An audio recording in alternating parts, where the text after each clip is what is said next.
Aggregate MMA.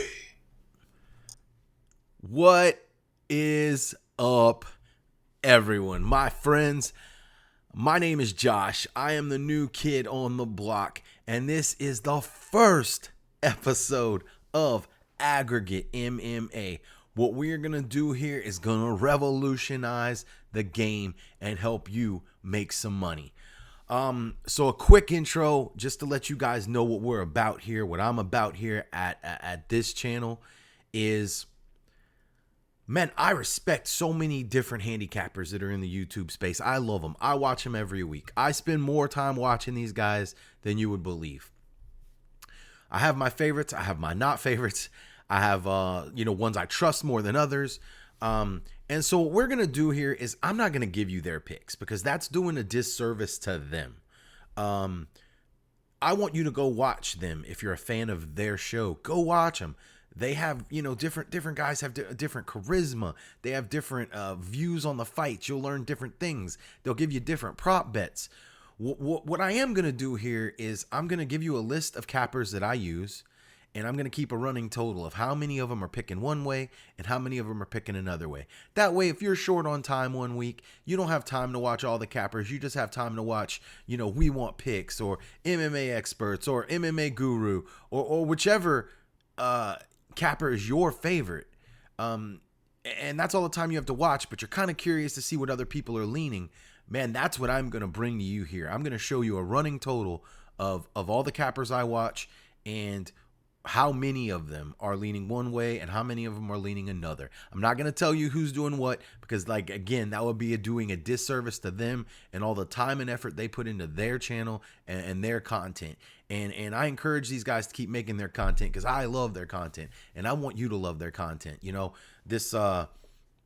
This doesn't have to be cannibalism. A lot of these guys are at each other's throats and they don't want you to watch other cappers. Man, I want you to watch all the cappers you can because this is an information game. And the more information you're armed with, the better informed decisions you can make for yourself. What I will tell you is don't blindly tail any of these guys. Do your own research. Use these cappers and myself as a reference, something to bolster your own confidence in your own picks. What I have found, I have an over 80% pick rate this year. And the reason isn't because I'm the best capper in the world. It's because I use my own research and I combine it with all these other guys who spend a lot of time doing this. And if I see a lot of them leaning one way, I'll bet it. Even if it's not necessarily the way I was leaning. Now, that's not 100% of the time. Sometimes I feel strongly about something that they don't. Sometimes I'm right and sometimes I'm wrong.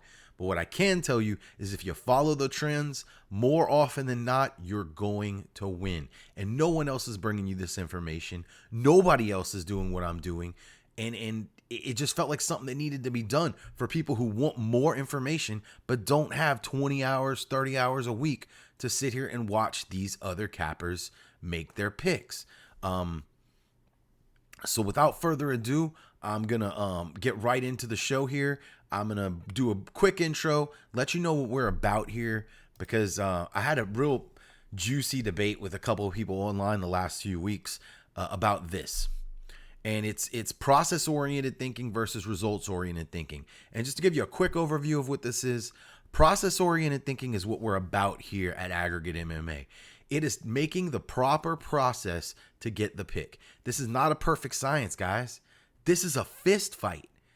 Anything can happen. But if you take the process seriously and you use logic and data to make your picks, it doesn't matter the result. Yeah, I mean, it matters because you're going to, be pissed if you lose money. But if you make the right pick, you can be comfortable. You can go to sleep that night knowing you made the right pick, regardless of the results.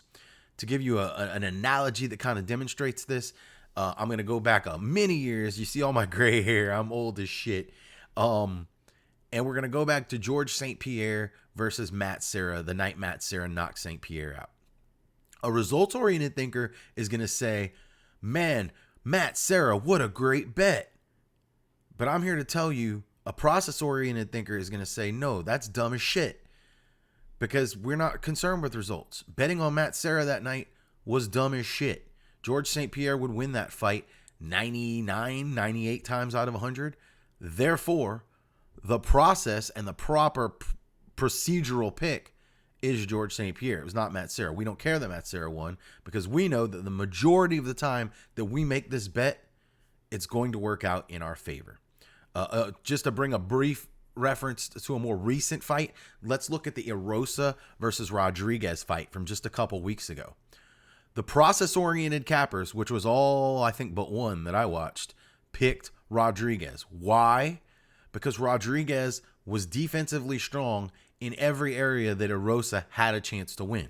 Therefore, if you're using the proper process, you're going to pick Christian Rodrigues. If you bet on Erosa, you used a flawed process. Congratulations on your win, but you're being results-oriented if you think that was a good bet. It was not a good bet. So that's kind of a just brief explanation of what we do here. We're process oriented. We're not results oriented. We want to make the most educated picks possible. And so the first thing I'm going to do before I get into the aggregate picks is I'm going to quickly do my picks. I'm not going to get into too much detail with them. I'm going to give you just a real quick little reason that I'm picking certain people on these fights. We're going to start with Bukauskas versus Prachnio. This is a really close fight. You're going to see, we're going to do 2 shows a week here. We're going to do an early week and a late week show. And however many picks I can get in, I've seen about 10 or 11 cappers up to this point. And then at the end of the week, it'll be another 5 to 10. So then we'll be able to combine it all. I'll bring you the aggregate picks here right after I make my picks. But and it's going to be interesting to show you how I'm going to make a pick early in the week. But then after if I see enough guys go the other way, my pick might change by the end of the week because I don't have a big ego and I'm not too proud to learn things from some other cappers. This fight, I believe, is going to be very close. You got Bukauskas is a lot younger. He is, a slight favorite right now. Records are close. These guys fight extremely similarly. The difference is you got Bukauskas' cardio versus Prachnio's volume. I believe this fight's going to go to a decision. And therefore, when I'm picking a fight that goes to the decision, as you'll see with my controversial main event pick, I guess it's controversial, I favor volume. I'm always going to favor volume because I think it just looks a certain way to the judges. Bukauskas lands at a slightly higher clip than Prachnio. He's a little more accurate. He lands just as many shots, but Prachnio is going to be throwing a lot more. So my pick is actually going to be the underdog to start this out. I'm going to go with Marcin Prachnio to beat Bukauskas using volume. The next fight on the card, according to this, I'm just going with their order, is going to be the fight everybody's waiting to see, and that's Bannon versus Ardelean.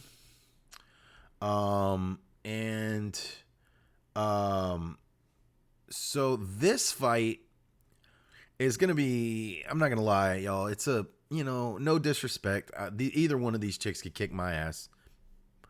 But this is, a lower level fight. You got Ardelean taking the fight on short notice. Mama B, Shauna Bannon taking this fight on a full camp. Both of these ladies are, man, I want to give credit to whoever said this because one of the cappers I watched over the last few days made a perfect analogy about Ardelean's style. I think it was MMA Teller. I think. Sorry if I'm misquoting it and it was somebody else because this was just funny. Maybe it wasn't. I don't know. Ardelean is the kind of girl who is in a. He said she's in a bar at the end of the night and she couldn't find a dude to go home with, so she's just looking for a scrap. And that's how Ardelean fights. She's all pressure, all forward, all volume, just winging punches. Very low level, but very exciting. Bannon's, in my opinion, is going to be a little lower volume. She's going to be a little cleaner, a little more crisp. She trains out of a slightly better camp. The ages are roughly the same. Bannon has a little bit, actually it's a lot. It's a 4-inch reach advantage, which could be the difference here. I'm really torn on this fight. I am not going to be betting this fight, but one thing we are going to do here on Aggregate MMA is I'm going to give you picks. You know, one of the cappers I like, and I'll talk about them in a second, they give you a lot of great information. They give you a lot of good bets, but they don't even pick every card. They don't even pick every fight. So on this fight, man, don't ask me why. I feel crazy for making this pick, and it's going against the other cappers for the beginning of the week. But man, I'm just gonna go Ardelean, and it's not because she has the badonkadonk. It's because I think she's gonna go in there and throw effing hands, man. She's just gonna go high volume.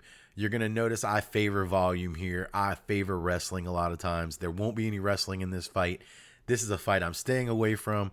On Thursday or Friday's show, I might very well flip-flop to Bannon if I see everyone else jump on her. You will notice in a second that the majority of the people are on Bannon right now.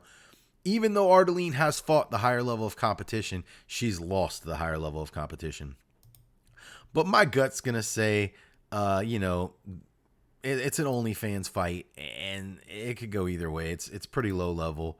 But I'm going to go Ardelean for her experience and her volume. Next, we got Kiefer Crosbie and Sam Patterson. I'm going to keep this one short and sweet. I don't think Kiefer Crosbie is that good of a fighter at the professional level. Again, he kicks my ass, but I don't think he's that good. I think he has a job with the UFC because he trains with Conor. He's Conor's boy. I think Patterson is a clear favorite here. Obviously, he's minus 350. So that's what the bookies think as well. But I do, I'm going to be parlaying Patterson. I think he's a really safe pick. Crosbie obviously has knockout power, but that's all Crosbie has is knockout power. He has very little else. He's got a puncher's chance in this fight, and that's it. Patterson's going to be better virtually everywhere. He's even going to be a cleaner striker. He's just not quite as powerful. So, the pick's going to be Patterson there, and it's a pretty easy pick, I think. Next, you got Elliot versus Preston Parsons. This is another pick for me that's pretty easy, despite Oban being on a 5-fight win streak. I'm going Preston Parsons. I think he's literally better every single phase of this fight. I don't even think it's close. He trains out of a better camp. People can go, this guy trains with Jack Shore. Jack Shore's looked like shit lately. So I'm pretty confident in Preston Parsons. His name's Pressure. Oban Elliot does not handle pressure well. I believe, wasn't he the guy who just was getting worked by Val Woodburn, who's like the lowest level of a fighter that the UFC has offered? So yeah, I don't even think this one's close. I'm keeping it short and sweet. I'm going Preston Parsons. I just think he's better literally everywhere that the fight could take place. Next, we're going to go to Mick Parkin versus Lucas Brzeski.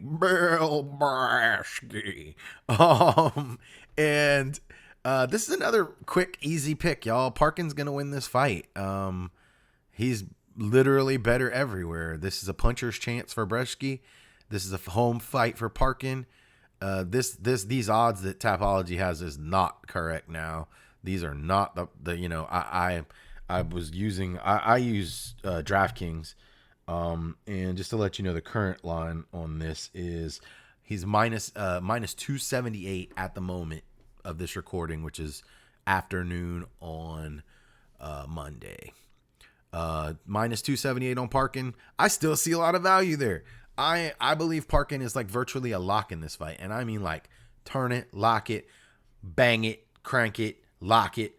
Surefire parlay piece here for me. Parkin is gonna win this fight. This is a ridiculously high confidence pick that Parkin's got it. He's just better everywhere. This fight I've been going back and forth on, and this is the Loughran versus Hadley fight. So I think Hadley's the better fighter than Loughran. I think Loughran is a good control grappler, we'll call him. He's really heavy on top, and if he gets on top, he'll hold Hadley down.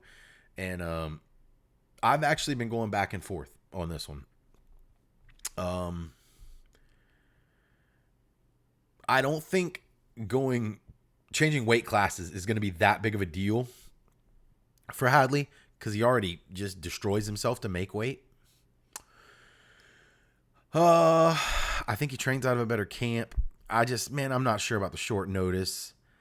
And Hadley is going to be a much better striker here, much better jiu-jitsu. Sometimes people will say if a guy's a better striker and a better jiu-jitsu, that's 2 out of the 3 phases, with the third being wrestling, that you should go with the guy who wins 2 out of 3 phases.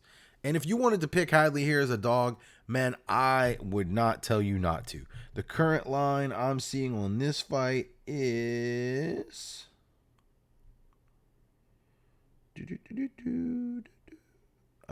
Why do I not see it? Does DraftKings not even have this line up? Is that crazy? Yeah, DraftKings, wow, they don't even have this line right now. They did, though. I know they did. Anyway, it's going to be a Loughran, roughly 2-1 odds.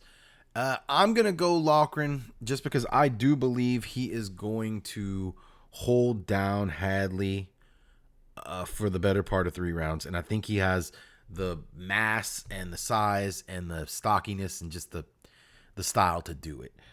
If this fight was on a little bit longer notice, I think I would be going the other way. But it's not. Yeah, DraftKings doesn't even have this line yet. Crazy, I know. So yeah, I'm gonna take Loughran, but very low confidence pick. I actually think Hadley's the much better fighter here. Just quite frankly. Next, you got McCann versus Brasil. This is gonna be another very quick statement. Molly McCann, the UFC wants her to win here. I think she's at home. I think Bruno Brazil's not very good. I think McCann's not necessarily super good either, but I do think the styles of these two, it's just a no-brain pick for Molly McCann. She's a much higher volume fighter than Bruno Brazil. She's going to put the pace on her. Bruno Brazil just kind of wants the pot shot, very, very, very low volume fighter. And so I'm not even going to waste y'all time. This is a Molly McCann pick. The odds are very wide, but I think she wins. What I'm not going to do on this channel is tell you the odds are too wide to bet the person I think is going to win. I get why some people do, and that's because they think the odds aren't justified in a certain person's favor. But if I think a person's going to win the fight, I'm going to tell you I think they're going to win the fight, regardless of the odds. You don't have to bet them if you think the odds are too wide, but that doesn't mean I'm going to bet on the guy I don't think is going to win because the odds are, in favor or are just too wide or whatever. Molly McCann's going to win that fight. Next, you got Nathaniel Wood versus Daniel Pineda. Another quick breakdown. If Pineda doesn't get this fight done in the first round, he is not going to win this fight. He is very dangerous in the first round, probably more dangerous than a lot of people realize. Like, Pineda's been around the game for a while. Extremely dangerous fighter in the first round. And Wood can be hurt. So this is not a slam dunk pick the way it might seem once I show you the aggregate numbers here in a few minutes. I'm going to go Wood. I think Wood is the safer play here. The line on this, again, is very wide. I don't know if I can justify betting Nathaniel Wood at minus 500, but I do think he is a safe pick. And if you want to, risk it with a parlay on him, by all means, go for it. If it juices you up a little on like a big parlay. I'm a parlay guy. I'm not a straight bet kind of guy, which is probably why, I don't mind taking some of these sometimes. I think this is a little wide even for me to add to a parlay. I don't think it's going to add too much value to the parlay. But I do think Wood's the safe pick. I think his cardio is going to be the difference here. And once it gets out of the first round, he should be a pretty safe pick. One thing I would think about doing here is if Pineda comes out and wins the first round, look at the live odds. Maybe you'll get some good live odds on Wood and pound that shit. Pound that Wood on the live odds because, if Pineda comes out looking strong like he has a tendency of doing, the odds might shift, and you might be able to get some really good value on Wood going into the second round. That's probably how I'm going to look to play this fight, and it's probably what I would advise you guys to do too. Next, this fight, man, I'm going back and forth on. You got Mokaev versus Kape. Man, this one's tough. This is a really tough fight to pick. I have been going back and forth with this one. You're going to see that most of the cappers are also back and forth with this one. It's a very closely lined fight. You got just a purebred wrestler in Mokaev versus a striker in Kape. For me, this is going to come down to one thing. I am going to pick Manel Kape in this fight. And I normally am going to always go with the relentless wrestling pressure when it comes to fights, because my brain is still stuck. I'm old, like I said, and my brain is still stuck back in the day where control time actually meant something. It doesn't mean as much anymore because they're favoring damage over control. Well, some judges are. You never know what you're going to get. So I actually do value control time and relentless pressure wrestling. So you would think I would value Mokaev here. Man, what's going to swing me is two things. One, it's the age of Mokaev and the experience level. I don't think he has had as many fights, real fights as Kape. I don't think he trains with as good of a camp as Kape. I think Kape has much better training partners and is going to have a much better game plan coming into this fight. There is a world where Mokaev gets the early wrestling pressure and just stays glued to Kape the entire fight. We've seen him do it before, and it's what he's going to look to do. It is not exciting to watch. It is not fun to watch, but it can be very effective. Mokaev is not a good striker. AJ at MMA Experts, he said his striking's above average, and I love AJ. I think AJ is one of the most charismatic, awesome cappers. You'll see he's on my list of cappers I love.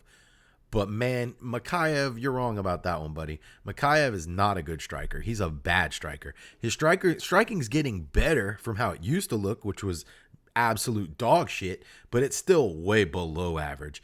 And Manel Kape's striking is way above average. So there is a astronomical striking difference between these two fighters. But what it comes down to for me is I just think Manel Kape trains with a better camp. He's going to have a better strategy. He's going to know that Mokaev is just going to be diving at his leg all fight. And I believe that the fighters at Extreme Couture are smart enough to come up with a good game plan to get around that. So for my early week pick, before I get all my aggregate stuff in, I'm going to go with Manel Kape here. And it's, I guess it's on the lower confidence end, but, it is what it is. Arnold Allen versus Giga Chikadze. I think this fight is closer than a lot of cappers are making it seem. I actually think this is a pretty close fight. Giga Chikadze is going to have higher volume than Arnold Allen. Like he is. He's going to be the higher volume striker more than likely. Where I think this fight is decided, not necessarily decided, but what has me leaning towards Arnold Allen is the fact that Arnold Allen has a little bit of grappling in his back pocket.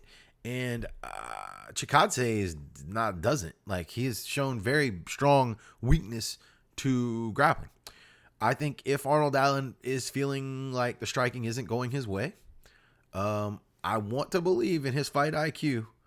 He does train at TriStar. I want to believe his fight IQ is going to say, hey, you know what? Let me take the path of least resistance. Let me take down Giga Chikadze.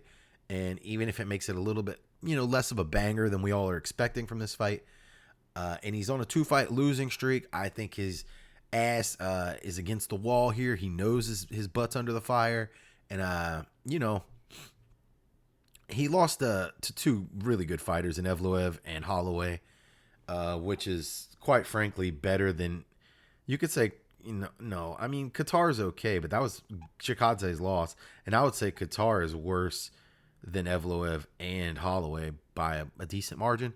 So I'm going to say Arnold Allen is actually a medium confidence pick here for me. But I will say if he's crazy enough to just make this a distant striking match with Giga Chikadze, this could get a little sweaty if you have a lot invested in Arnold Allen. He's also, in my opinion, has a little bit of a power edge. So I'm going to go medium confidence on Arnold Allen.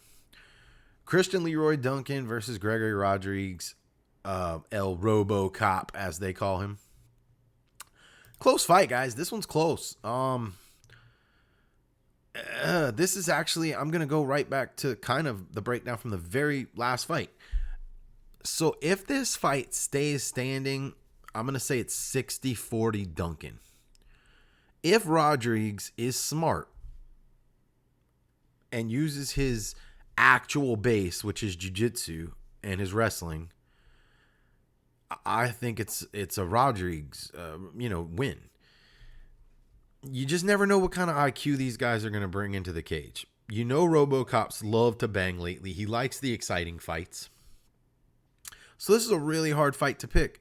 I think this is a coin flip. The odds say it's a coin flip. I've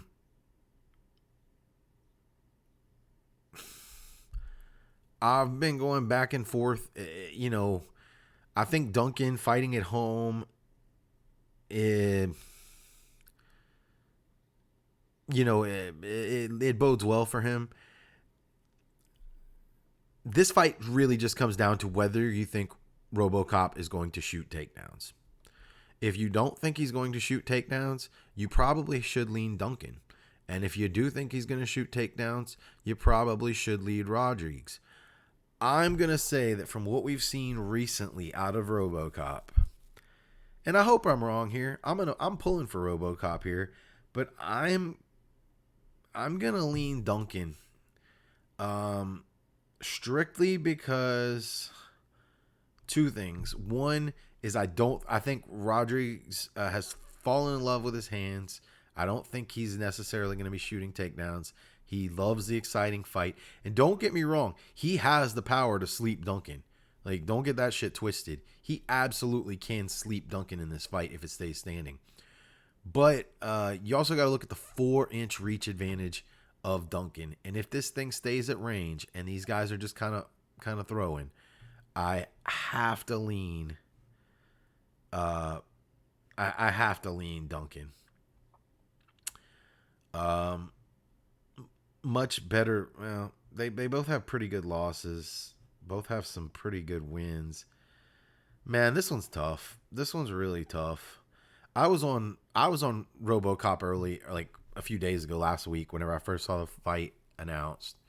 And now I'm leaning Duncan. But by the end of the week, guys, this is what I'm saying. That's what's cool about this channel, is we're going to see who everyone else picks. And if I see hella people leaning towards RoboCop here, it might sway me back because I know this is a close fight. And I'm not too proud to say whenever I am outgunned and I need to take a look and appreciate other people's picks.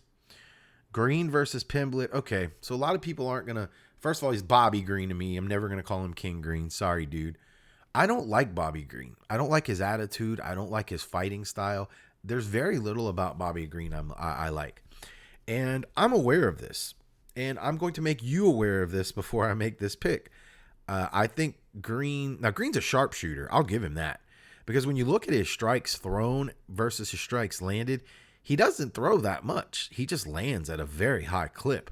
Pimblett, on the other hand, throws a lot more. But he lands less. So, optically, to the judges, Pimblett's going to be the more active fighter here, even if he's landing less. And that is a big, big point here, guys.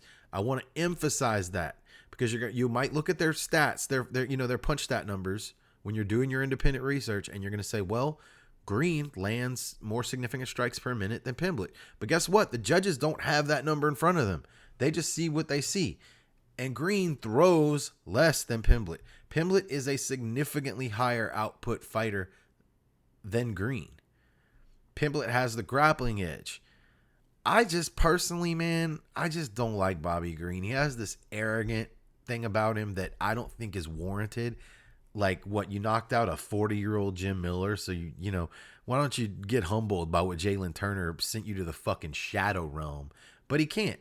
Dude just changed his name to King Green. That says all you need to know about this guy as a human. I get it. We're in the fist fight game, so confidence is probably very important. So I get that. But man, I'm gonna go with the baddie here. I'm gonna go with Patty the baddie here, partially because I'm just not a Bobby Green fan. I don't like his style of fighting. He's a very he's tricky, but he's for me it's pretty boring. He's kind of a counterpuncher, hands real low, just a real cocky fighter. I enjoyed what Jalen Turner did to him very much, quite frankly. And I'm gonna pick Patty the baddie here. I think he's actually gonna get a sub. I think he's gonna backpack Green at some point in this fight and get a sub, and it's gonna, you know, maybe Bobby will change his name to Queen Green because anyway. I know a lot of people like Bobby Green, so it is what it is, but I'm not a Bobby Green fan at all. Next, we got Tom Aspinall versus Curtis Blaydes. I'm gonna keep this one super short, super duper short. Tom Aspinall is almost certainly going to win this fight. I believe he is better than Blaydes in every single facet of MMA. The only way Blaydes has a snowball's chance in hell of winning this fight is if he does something he hasn't done in 3 or 4 years and decide to use his strongest attribute, which is his wrestling. But guess what? Somewhere along the line, I don't remember which fight it was. Maybe the Dalka, it was probably the Dalkas fight. He fell in love with his hands. He got that knockout and was like, oh, I like this. This is great. And the dude just stopped wrestling, even though that's his strongest attribute. He's just like, oh, I'm just going to strike from now on. Well, okay, Mr. Blaydes, this is probably your last chance at a title. So if you want to take that route against a superior striker, you go right ahead. We're going to take the minus 400 favorite in Tom Aspinall. Is the line wide? Yes, the line is fucking wide. It's very wide, but it is what it is. Tom Aspinall is a far better fighter in, like I said, in virtually every facet. So this main event, man, this is a fascinating matchup. It's truly a fascinating matchup, and I'll tell you why. Both of these guys, Leon Edwards and Belal Muhammad, both of these guys fight, believe it or not, they fight very similarly. And what I mean by that is they're just both very defensive guys who kind of go out of their way to not lose. They don't really, it's weird. Like watching them, they don't fight to win per se. They just fight not to lose. And I think it's a really interesting matchup. Now I'm going to preface this by saying I think Leon Edwards is highly overrated. Watching him get three-pieced by Masvidal back in the day made me very happy. I think he has a unfounded arrogance. Like when you look at his wins, they're not that good, guys. Like he fought Usman when Usman was already basically checked out on the commentary desk. Like Usman was completely checked out of his career by the time these guys fought. Well, I mean, I think so. I think Usman was on the decline by the time he fought him. Nate Diaz, that's not an impressive win, guys. Nate Diaz is 20-12. I get he's a popular fighter. Hell, I just made money on Nate Diaz against Masvidal in boxing. I like Nate Diaz as a character, but I don't think Nate Diaz is a great MMA fighter. I don't think that's a great win. And his win against Covington hadn't fought in like 3 years and wasn't even shooting as much as he should. So I don't rate Leon Edwards as highly as some people. I think his style is extremely boring, and again, I'm gonna highlight something I said in a few fights breakdowns up to this point. Edwards is a lower volume striker than Muhammad. Now he's a crisper striker, way more accurate, way cleaner, way slicker, but way more low volume. Look at the look at the punch numbers on this guy's. This guy lands 2 strikes, just over 2 strikes per minute. That is extremely low. That is what Leon Edwards lands. Like 2 point, I don't know the exact number, but it's like 2 point something low, like very low. It's just over 2 strikes a minute. Belal Muhammad lands significantly more than that. Muhammad is going to be the guy throwing punches here. He's going to throw way more than Edwards. Now, Edwards might be landing some clean counters, et cetera, et cetera, et cetera. And it's a home fight for Edwards. So, obviously, if the king of decisions, Belal Muhammad. And look, here's the other thing. I give Belal Muhammad shit for how many decisions he takes fights to. But Leon Edwards is just as boring. Leon Edwards goes to decision virtually every fight, too. It's not like he's sitting here finishing a lot of people. Decision, decision, decision. Yeah, he got the head kick over an Usman that was completely fucking checked out. Like, Usman was looking like, no. I'll give him that. Like, the first Usman fight with him was maybe what made Usman check out, when he landed that head kick. But I just don't think Edwards is that good. I really don't. His strike number, when I saw he landed 2 strikes, like, he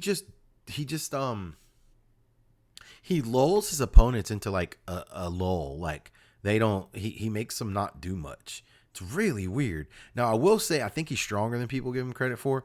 And, he hits harder than people give him credit for. So I'll give him that. 2-inch reach. Nah, I don't think that's going to be super significant here. Man, look, Belal Muhammad for me I'm going to pick Belal Muhammad in this fight. And here's why. I think his back's up against the wall. He's worked so hard to get this title shot. Now, in Leon's defense, Leon did too. Neither one of these guys was a guy that the UFC was aching to give a title shot to. So Leon had to go through the same thing that Belal's going through now. And it made Leon hungry, and he won the title. And I think Belal's back is against the wall. Belal knows if he doesn't get this win right here at 36 years old, he ain't probably getting another title shot. So this is do or die for him. And I don't think Leon is going to feel that same kind of pressure. Now, some people might say that might be a detriment to Belal, and it might. But I'm going to say that because he's in the hills, training with all the Dagestanis, I think he's going to get Leon Edwards down. I do. I think he's going to be relentless about it, and I think he's going to get a lot of control time in this fight. And I think this is going to be a close decision. I think this is going to be a very close decision. And I'm going to lean currently with a not popular pick in Belal Muhammad. I just think he has what it takes to get it done against a very low volume guy like Leon. I don't understand the hype behind Leon. I really don't. Like, have you guys hit me up in the comments, guys. Like, all the Leon fans have y'all watched his fights? This is not what is impressing you about Leon Edwards? Because I don't see it. And that I'm not too proud to say that, like, I might be wrong, but like, explain to me what you see about him that's so special. He's low volume, like, he's just I don't know. Anyway, my pick's Belal Muhammad, and that's what we're gonna go with. So the next page, look, I'm gonna show you the cappers that I consider high confidence. I'm gonna go through them real quick. Say something nice about each of them because I do appreciate all their hard work and all the things that they do. And so I'm going to start with We Want Picks. This is Angelo, Jacob, and Artem. I think Artem is a highly underrated capper. He's like a young kid from New Zealand. Very good at picking PFL fights. Very good at picking road to UFC fights, if you can find markets on those. Angelo and I have almost, like, I pick a lot of the same picks as Angelo. And I think it's because, like, we're probably about the same age, and we probably came up watching UFC together, like, from the very beginning.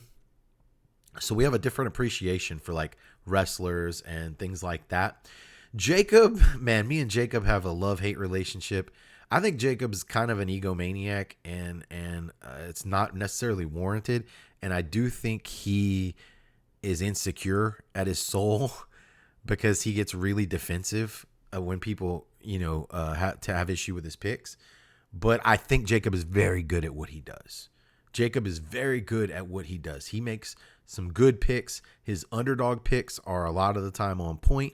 He just needs to be a little less sensitive when it comes to people having other picks or taking issue with his picks. He's just I don't know how old he is, but he seems like kind of a young buck. And we were all kind of a little egomaniacal and arrogant when we were young bucks. So I love his work though. But yeah, Jacob just needs a little bit of humility, but very, very good capper. So MMA experts, AJ and Finch. I'm going to start by saying AJ is probably one of the more charismatic, along with Jacob, who I was just commenting on. AJ is one of the more charismatic and likable cappers out there. I think he brings a great personality to it. He constantly is uploading content. And that's good. It's not all just picks. He has some really cool content. He's fun to watch. He interacts with his audience very well. His picks, man. Okay, so AJ, I'm going to say Finch is the much better capper of the two MMA experts guys. I trust Finch's picks more. AJ makes some pretty sketchy picks. Like he picked against Steve Garcia last week. I think this week he's the only capper to pick Oban Elliot.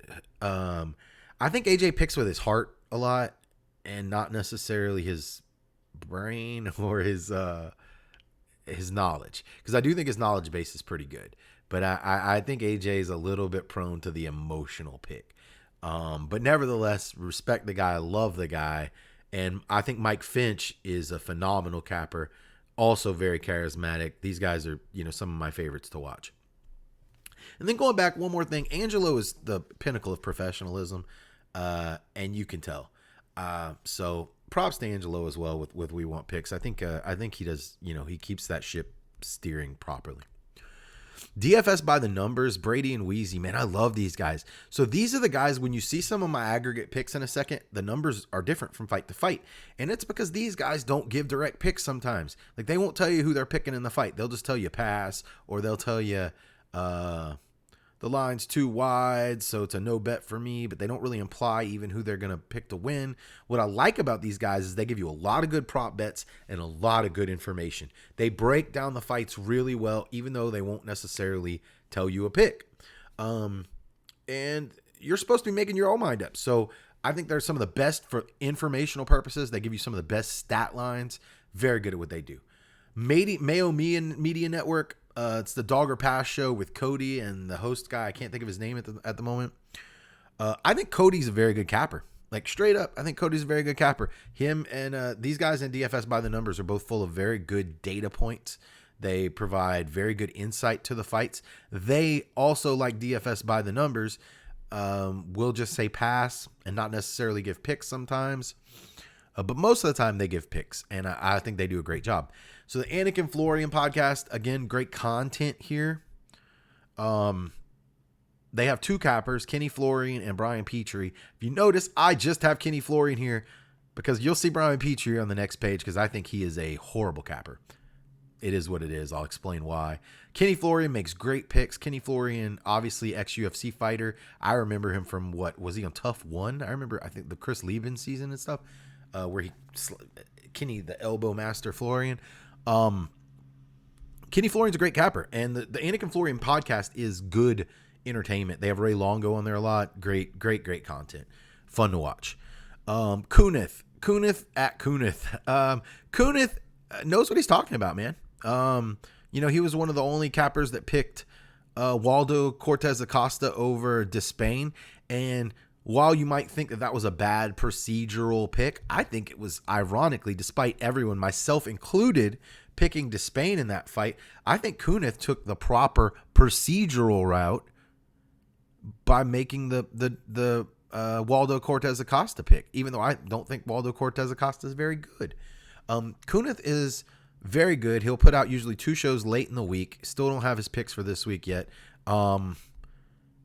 And he's a very good capper, and then he'll put out some DraftKings content. He's pretty good with the DraftKings content as well. MMA Fortune Teller, one of my favorite cappers. Teller is extremely competent. He makes very, very, very solid picks. He'll give you some good prop bets. He'll give you some good data. He is very entertaining. He's another one who does a live fight companion. He'll even throw in some funny little anecdotes, about Brian Kelleturd and stuff like that. I really like the Teller and MMA Fortune Teller. If you haven't seen him, definitely go check him out. Any Action Sportscast. So this is for, I don't know if it's Effie or Hefe, like my name is Jeff. I'm not sure. He kind of says his name quick. It sounds like he's saying Effie.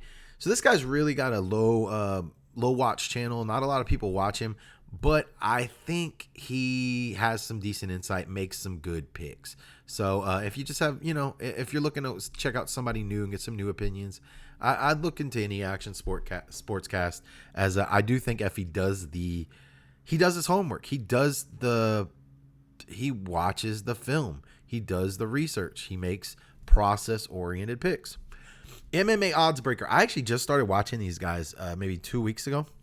This is Adam and Marcel. I just appreciate their concise, clean breakdowns. They don't fail to make picks on any fights. They seem to have a pretty good process as well when it comes to making their picks. And I just enjoy their content. I mean, I don't necessarily think they do anything better than anyone else on this list, but I think they're good at what they do and definitely worth watching. UFC Gambling Addicts. I think I'm 99% sure this is the dude who just calls everything Dusty, but he's got some pretty good insight too. He'll put out some picks every week, and he's I can't tell what nationality he is, but man, he uses the word Dusty a lot, and it's entertaining, I guess. So I enjoy his picks. I think he'll show you his viewer picks and stuff like that. Again, these are all just cappers that I have learned from watching them for a while. Their picks are usually on point. Whether they're right or wrong, they usually take the right process to get their picks, and more often than not, a lot of these guys are right with their picks. Pure Picks James, again, just started watching him about a month ago. He cleaned up on that last card, 94, just destroyed it. He makes some just solid picks, man. This just a knowledgeable guy, not a flashy channel, not flashy like a lot of the top dogs at the top of this page, but it's kind of a low budget, but very, very informative, very good capper. Dude knows what he's talking about. And then my little dude from Pick'em MMA, man, doesn't even say his name at the beginning of the show. Clearly does his film study and makes good picks. That's what I'm going to say. He needs to work on his charisma a little bit. Needs to work on his vibe a little bit. He's a little low energy, just kind of says. But he knows what he's talking about when it comes to the fights. He breaks them down pretty good and gives you fairly decent breakdowns on the fights. Those are the cappers that are going to be included in my aggregate number. All these guys. And that Angelo, Jacob, and Artem, they count as 3 because they all have their own picks. Et cetera, et cetera, et cetera. There's one other guy that's on the next page that I also include in the aggregate because he restored my faith in him today. So I'm going to start with that whenever I go to my no confidence picks. And we're going to go straight to the bottom and say MMA Guru. So MMA Guru, until today, when I made this graphic yesterday, MMA Guru had a strike through his name. And I'll tell you why. And he even said it today on his 304 picks.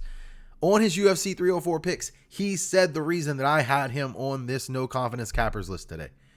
He was self-aware enough to realize that he just stopped giving a shit about his picks. Because I could tell because I had been watching Guru for a while. I could tell he had just stopped giving a fuck about his picks. He stopped doing research, stopped doing whatever. He has a pretty good knowledge base. Dude is involved in in the MMA scene a lot. So he's seen a lot of fights. He has a pretty good memory of them. But you could just tell that for the last couple months even, he just didn't give a fuck about the picks at all. And it showed. So he actually moved from my high confidence cappers to my no confidence cappers. But as of today, and you'll see next week on the graphic, he's going to be back on the other side until he shows us his complete lack of effort. I don't know if it was just the success he's been having or whatever, but he just started focusing on his content, which is great. I was going to say that anyway. I love his content, even if I don't like his picks. But his self-awareness today showed me that he is worthy of being back on the confidence side of things, and his picks are going to be included in this week's aggregate number. So my no confidence cappers, these are guys I would not waste your time watching. I'm going to give you a quick reason as to why I stopped watching them and why it is what it is.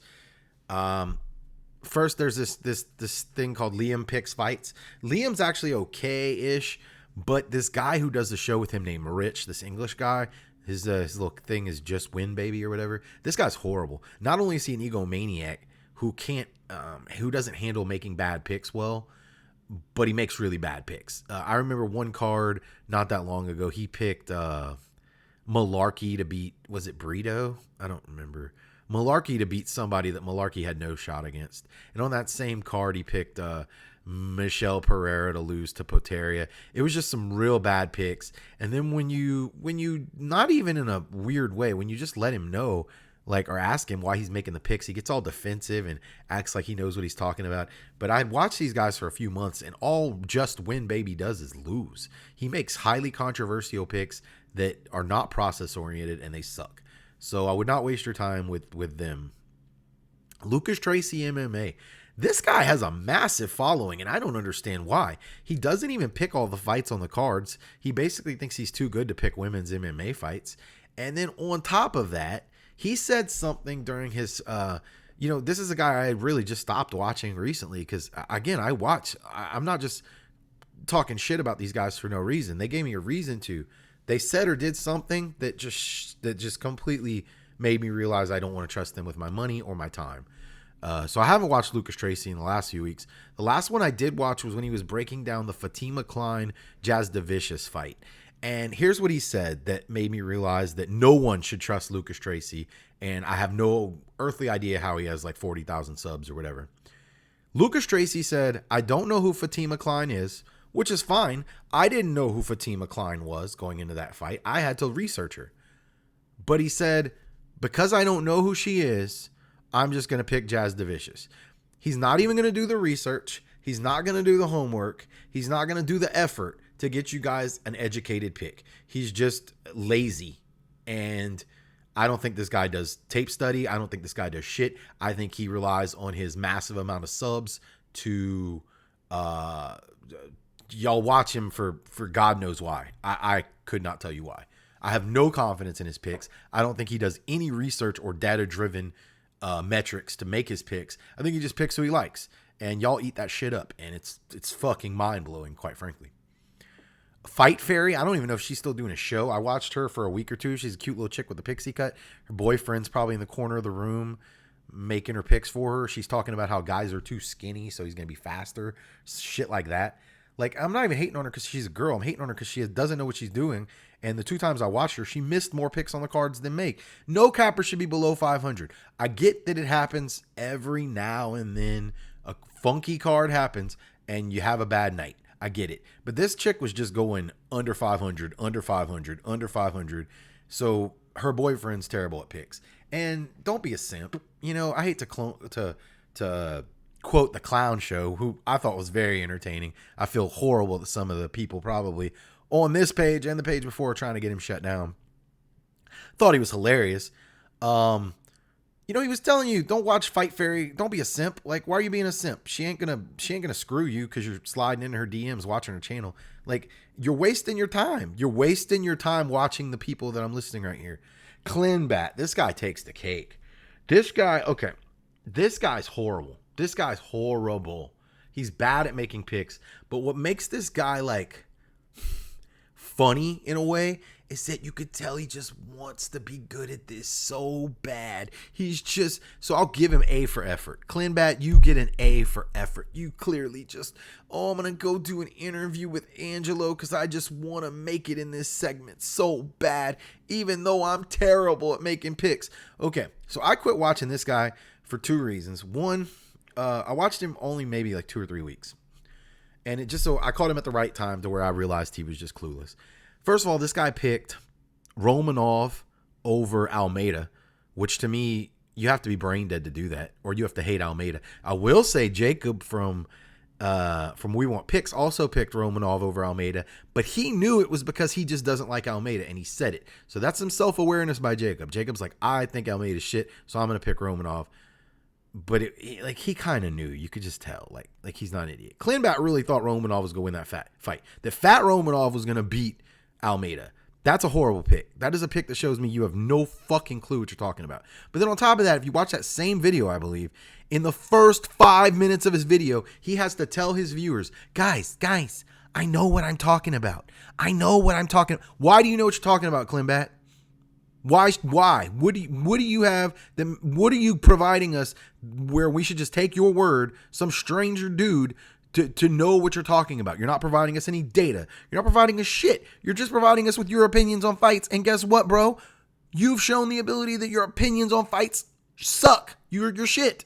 So don't waste your time with Clinbat. That dude is, I mean, you'll get a laugh out of just like, anyway, I don't want to rip him too hard, but like, yeah, anyway. So Anik and Florian, the Petrie side of this one you're going to have to watch if you're watching for Florian's picks, because Petrie makes picks alongside Florian. But all Petrie does is lose. And when he does win, it's on the most brain dead process.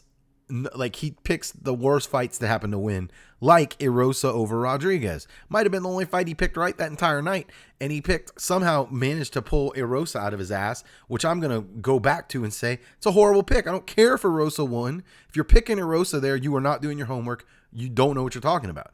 And this guy, they do a little segment at the end of the Florian Anik podcast where they each have so much money to make bets. And this dude's in the negative. He's in the fucking negative after X weeks. They have $1,000 each week, and he's like 2,000 negative this far into the year.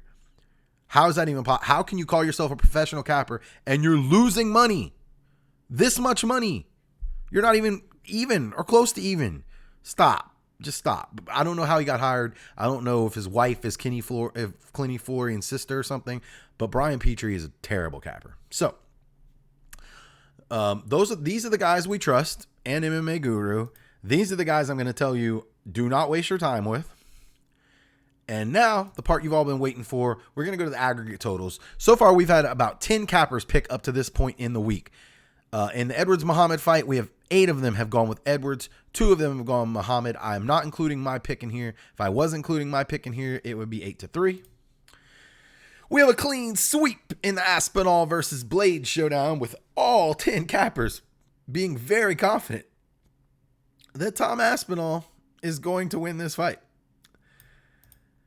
Green and Pimblett, very close if you count my pick at 6-5. A lot of people are a little torn on this one, and you know, I can see it going either way too. And I'm not afraid to say that my bias is leading me towards the Pimblett pick a little bit, but I think Pimblett's going to be higher volume. I really do. But as you can see, a very close fight there. Again, Mokaev, Kape, very close, very close. Now, you only see 9 here, and that's because my boys at DFS by the numbers don't always make picks that are clear and clean, so you're going to see some of these only have 9. But Mokaev, Kape, you know, very close fight, obviously. Could swing either way, according to our people. Alan Chikadze. Obviously, you could see that it's very, very, very, very in favor of Arnold Allen. Wood and Pineda, 9-0. 9-0. Wood, even though he's a -500 favorite. McCann, Brasil. This is a really good parlay piece this week, I think, because the line is out of control, but it's not too out of control. And so, as you can see, 10-0. Loughran, Hadley. This fight, I think people know could be close, and it's weird because I will say a lot of the guys who picked Loughran actually acknowledged, just like I did, that I think Jake Hadley's has a better skill set overall. He's the better fighter, but it's just there's a lot of factors going against him this week. Parkin and Brzeski. Parkin 10-0. 10-0 Parkin. Elliot and Parsons. Parsons 9. Oban Elliot 1. I'm not trying to call anybody out on this one, but I do know who made this one, because what I might do every week is, like, when this number gets up to my final week count, which will be somewhere between 15 and 20 cappers, if only one person has picked Elliot, I'm going to come up with some little theme and call him the Shylock or dunce or whatever, you know, some funny little word pick of the week. And this was AJ. I don't know if he just picked Elliot because of his Welsh gangster nickname or whatever, but you know, like I said, I come on, AJ, like, come on, man. Duncan, Rodrigues. This is RoboCop versus CLD. Obviously, you know, very, very torn. Patterson and Crosbie, 10-0. Bannon and Ardelean, 8-2. I'm on the dunce side of this one, but I might shift by the end of the week. And Bukauskas and Prachnio, look at that, 5-5. So, okay, guys, the reason that we do these numbers, is because I want to show you something. I'm going to go through a few of them again. I'm going to go down the line. So what I am going to do every week is I'm going to make an aggregate parlay. And that's going to be, I'm going to take the fights that are very skewed one way. I'm going to throw them all, even if it's like 8 or 9 fights or whatever, throw them all onto a parlay. And you're going to be surprised how much it hits. Because I'm telling you, when this many intelligent people who do research end up on one side of a fight, it normally goes that way. Now, there's usually one landmine. I will say, in my experience of looking at this, there's usually one landmine on the card that will trip everyone up. Like this week, it could be McCann, it could be Wood, it could be, there's a couple of them. Patterson, but there's usually one landmine. So you gotta dodge that one. But what I am going to say is, look, if we're looking, even though I'm picking Muhammad, what I'm going to tell you is, look, if you got 8 guys picking Edwards and 2 picking Muhammad, and by the end of the week, this goes to 13-3 or 14, whatever. If you see that many on one side, man, that's a pick you need to highly consider. So like this week, we'd be looking at, some sort of Edwards, Aspinall, Allen, Wood, McCann, Loughran, Parkin, Parsons, Patterson. Not going to count this fight. I'm not going to do it to y'all. I'm not even going to say pick Bannon. But look, that's like how many fights? That's like 5 or 6, maybe 5 or 6 fights, right? 1, 2, 3, 4, 5, 6, 7. Wait, damn it. I lost my count. 1, 2, 3, 4, 5, 6, 7, 8, 9. That's I'm going to do this for you real time on my phone. I'm going to actually put this in.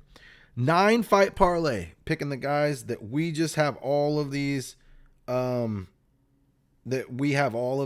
people betting, like picking at, and if this many cappers are picking them, guys, I'm telling you, there's something to it.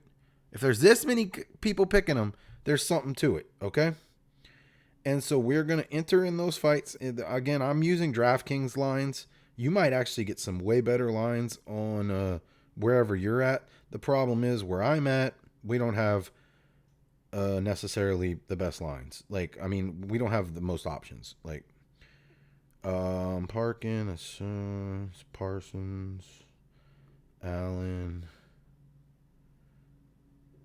Aspinall, Edwards. 1, 2. So there's only 8.